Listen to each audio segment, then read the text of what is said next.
Have you ever been in a leadership workshop, one of those trainings, and you get to the part with the drawing or the journaling exercises, and you can't help but wonder, is this stuff for real, or is it just a bit of a distraction from the real work? It's a totally fair question, and it's one we're going to dive right into. So let's just put it right out there. Are these creative exercises just fluff? I get it. It's a common skepticism, because we live in a world that really values hard data, cognitive models, right? So being asked to draw your feelings can seem kind of out of place. But what if that so-called fluff is actually one of the most strategic tools we have for doing truly deep leadership work? To really understand the power here, we first have to talk about a major roadblock, a barrier that purely cognitive, think-your-way-through-it training almost always hits. It's a kind of defense mechanism, and we call it the intellectual mask. And this is probably going to sound familiar to a lot of us. The intellectual mask. Well, it's that part of us that just loves to analyze change. It loves reading the books, talking about the theories, mapping it all out, all while keeping the actual, messy, real transformation at a safe arm's length. It feels productive, it feels controlled, but it's actually stopping us from deep, lasting integration. So you can really see the difference here. On one side, you have traditional training. Its focuses on theories and concepts. The method? Thinking about change. And the outcome? Well, it's theoretical knowledge. But on the other side, with a creative, integrated practice, the focus shifts to embodiment and imagination.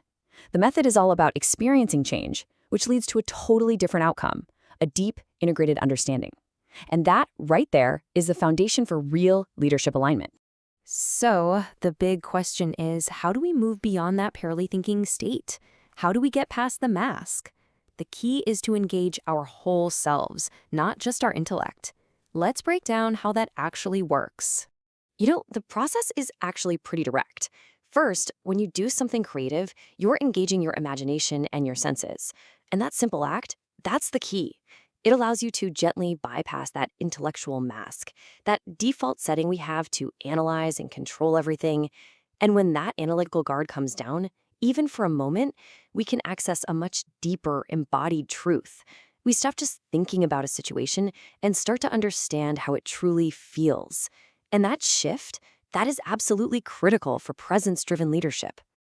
And look, these aren't just random art projects. They are highly strategic psychological tools. For instance, an exercise like drawing your shadow, those parts of yourself you might tend to ignore or push down, it isn't just doodling. It's about giving form to something abstract, making it tangible, or writing a dialogue with that shadow. That lets you tap into insights that, let's be honest, a spreadsheet or a business book is never, ever going to give you. And all of this work leads to the ultimate goal, a concept that we call load-bearing integration. This is where the true power of this whole approach just clicks into place. The key word here is durability. A load-bearing transformation is one that actually holds up when the pressure is on. It's the huge difference between theoretically knowing how you should react in a crisis and having an embodied self-knowledge that lets you actually respond with true alignment when that crisis hits. This is the very bedrock of internal authority. And the source material just says it perfectly. It says that this kind of transformation and integration is load-bearing and profound in a way that purely cognitive training can't reach. So we're not talking about a small improvement here. We're talking about an entirely different category of development. And that brings us to the ultimate purpose of all this.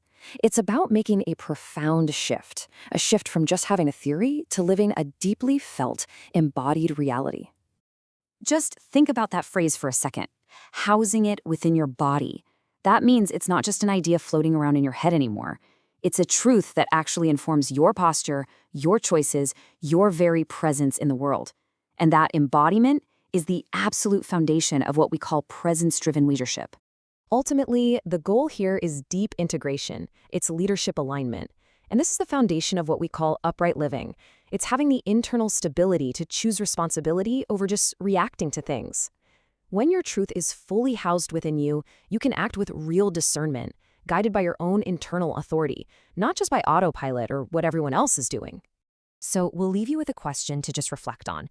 As you think about your own path, your own growth as a leader, just ask yourself, what truth is waiting for you? Right there, just beyond the intellectual mask.